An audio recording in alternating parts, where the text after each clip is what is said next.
Казвам се Лора, работя във фирмата като директор качество скоро, от края на май месец тази година.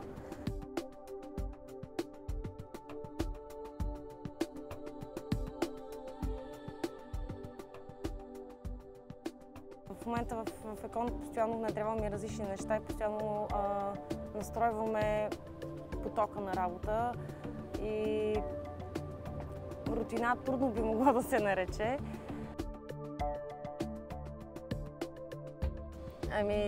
Нещата се учат с опит, с лека болка понякога, но това е най-добрият начин.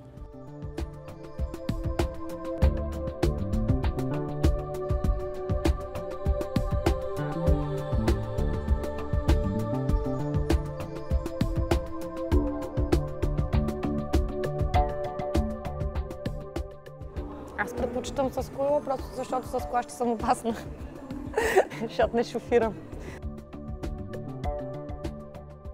Около 20 места. Мисля, че 24 задачи имах, нещо такова.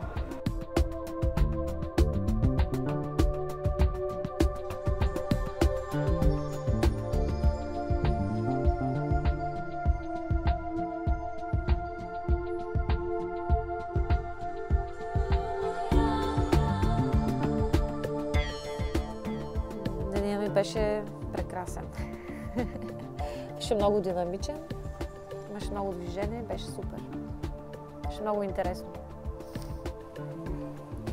Да ми изненада? Не. Единствено сега разбрах, че всъщност програмата, която ти показва адресите и картата, не работи добре на заявки, т.е. от обяд не се вижда така удобно, както е сутринта при разноса.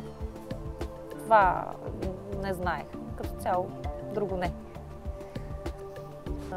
Не всеки може да бъде куриер, но човек трябва много да харесва движението и бързината. Първо, второ, трябва да е приятелски настроен към хората, защото се среща с хора през цялото време.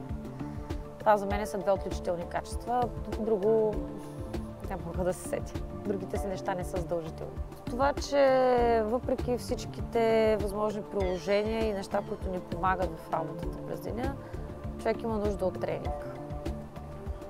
И реално аз това, което го свърших днеска, поне до обяд това, което беше, можеше да е поне 3 пъти повече. Ако бяхме излезли на време и аз наистина не се лутах на празно за някакви неща. Така че тренировката е много важно нещо. Сигурна съм. Много е приятно. Абсолютно. Иначе всичко това, което се случва през деня на куриера, за нас е само теория.